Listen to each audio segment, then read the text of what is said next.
Khadija हिजामा centre allies complex निज़द कोरमपेट चौराहा। हर माह की इस्लामी तारीख 17, 19, 21 को सिर्फ ख़वातीन को हिजामा किया जाएगा। डॉक्टर इफ़त रुक़िया की खिदमात हासिल रहेंगी। स्क्रीन पर दिए गए नंबर पर रब्ता कर सकते हैं। IQ बेबी स्टोर का GLD कॉम्प्लेक्स नज़द नेताजी चौक पर शानदार इफ्तिताह अमल में आ चुका है। इस्तेफादा हासिल करें। 500 रुपये के ऑर्डर पर फ्री डोर डिलीवरी दी जाएगी। अस्सलाम वालेकुम नाज़रीन, NH TV में आप सभी का इस्तकबाल है। बालनगर मंडल से ताल्लुक़ रखने वाले सीनियर कांग्रेस कायद चंद्रशेखर राव नायक ने आज अपने 20 हामियों के साथ वालयन नायक GCC चेयरमैन की क़यादत में डॉक्टर C लक्ष्मा रेड्डी रुकन असम्बली जड़चल्ला की निगरानी में TRS पार्टी में शमूलियत इख्तियार की। रुकन असम्बली ने उन्हें पार्टी का खंडवा पहनाते हुए उन्हें पार्टी में शामिल कर लिया। बाद अज़ां चंद्रशेखर नायक ने मुखातिब होते हुए कहा कि डॉक्टर C लक्ष्मा रेड्डी रुकन असम्बली की कारकर्दगी को देखकर और हुकूमत के फलाही कामों से मुतासिर होकर TRS में शमूलियत इख्तियार की है।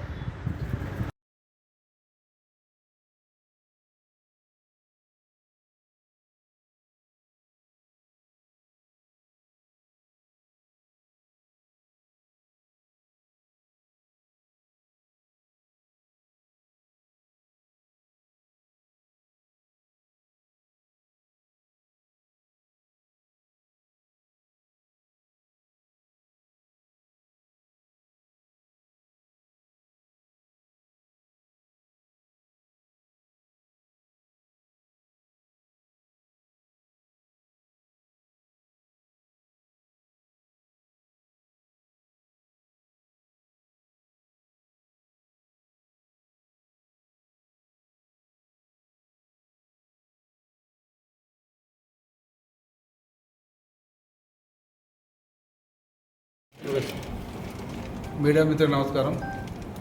ఈరోజు బాలనగర్ మండలానికి సంబంధించిన సీనియర్ కాంగ్రెస్ నాయకుడు చంద్రశేఖర్ నాయక్ వాళ్ళు అందరితో కలిసి ఈరోజు TRS పార్టీ జాయిన్ కావడం జరిగింది. వారికి మనస్ఫూర్తిగా ఆహ్వానం పడుతూ ధన్యవాదాలు తెలియజేస్తాను. ఈ కార్యక్రమంలో పాల్గొన్న వాల్య నాయక్ గారు, DCC చైర్మన్ గారు, కొడగల్లి ఆర్య గారు, తిరుపతి నాయక్ గారు, వెంకటరామ నాయక్ గారు, మీడియా పరంగా ఈరోజు మీ ముందు ఈ కార్యక్రమం చేస్తూ ఉన్నాం. కానీ రోజు కార్యక్రమం జరుగుతూ ఉన్నాయి. రోజు ఎక్కడికి వెళ్ళినా, ఏ గ్రామానికి వెళ్ళినా ఒక్కరో ఇద్దరు ముగ్గురు వివిధ పార్టీల వాళ్ళు TRS పార్టీ జాయిన్ అవుతా ఉన్నారు. గ్రూప్లో పెడుతూనే ఉన్నాం. ఇంకా ముందు ముందు అన్ని పార్టీలు ఖాళీ, అందరూ TRS పార్టీ రావడానికి సుముఖంగా ఉన్నారు. కొన్ని గ్రామాల్లో ఆల్రెడీ ఓవర్లోడ్ అయ్యి కొందరు ఆపుతున్నాం. ఇది పరిస్థితి. ఎందుకంటే ఎక్కడికి వెళ్ళినా, ఏ గ్రామానికి వెళ్ళినా ప్రజలకు అభివృద్ధి అనేది కనిపిస్తాము. ముఖ్యంగా గిరిజన సోదరులు 100% TRS పార్టీలో ఉంటారు కూడా. ఎందుకంటే గిరిజన సోదరులకు తెలంగాణ రాష్ట్రం వచ్చిన తర్వాత మన ప్రభుత్వంలో చాలా కార్యక్రమాలు జరిగింది. ముఖ్యంగా మంచినీటి సమస్య అనేది చాలా భయంకరంగా ఉండే తాండాలు. జడ్చర్ల నియోజకవర్గంలో 200 తాండాలు ఉంటే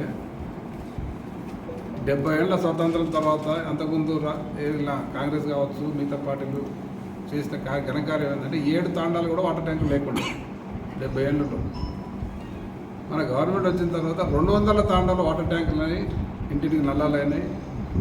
అంతకుముందు పాపం గిరిజన సోదరీమణులు బిందెలు పట్టుకొని ఎక్కడో బావులు కాడుకొని బిందె మీద పెట్టుకొని నీళ్ళు ఎత్తుకునే పరిస్థితి. ఈరోజు ప్రతి తాండాకు వాటర్ ట్యాంక్ అనేది, ప్రతి ఇంటికి నల్లాలు వచ్చినాయి, ప్రతి ఇంటికి నీళ్ళు చూస్తుంది. ఇది గొప్ప కార్యక్రమం. దాంతోపాటు చాలా ఏళ్ళుగా పోరాటం చేసిన గిరిజన సోదరులు మాకు అప్నా తాండం అప్నా రాజు అని మా గ్రామ పంచాయతీ కావాలని జడ్చర్ల కాన్స్టిట్యూన్సీలో వీలంతా ఎక్కువ తాండాలను గ్రామ పంచాయతీ చేశాను. 50 తాండాలు గ్రామ పంచాయతీలు అయినాయి. ఈరోజు 50 మంది సర్పంచ్లు అయినారు, 50 మంది డిప్యూటీ సర్పంచ్లు అయినారు, 100 మంది వార్డు మెంబర్లు అయినారు. వాళ్ళ తాండాల్లో వాళ్ళు పాలించుకుంటూ ఉన్నారు. అదే కాకుండా గిరిజన సోదరులు ఎక్కువ వ్యవసాయం మీద ఆధారపడి ఉన్నారు. వ్యవసాయానికి ప్రభుత్వం ఇస్తున్న చేయుత మామూలు రైతు బంధు కానీ, రైతు బీమా కానీ, కరెంటు కానీ, తర్వాత కొన్ని ప్రాంతాల్లో సాగునీరు వస్తూ ఉంది. ఈ రకంగా ప్రభుత్వం చేపట్టిన అన్ని కార్యక్రమాలు గిరిజన సోదరులకు అండగా ఉంటున్నాయి. కాబట్టి మరి గిరిజన సోదరు అంతా కూడా TRS పార్టీలోకి రావడం జరుగుతూ ఉంది. ఇప్పటికే 80% గిరిజనులు TRS పార్టీలో ఉన్నారు. మిగతా 20% TRS పార్టీ రావడానికి వస్తూ ఉన్నారు. ఇదే కాకుండా అన్ని వర్గాల ప్రజలు ఈరోజు వాస్తవానికి ప్రజలు నిజంగా हमारे चैनल को लाइक कीजिए, शेयर कीजिए और सब्सक्राइब करना ना भूलिए।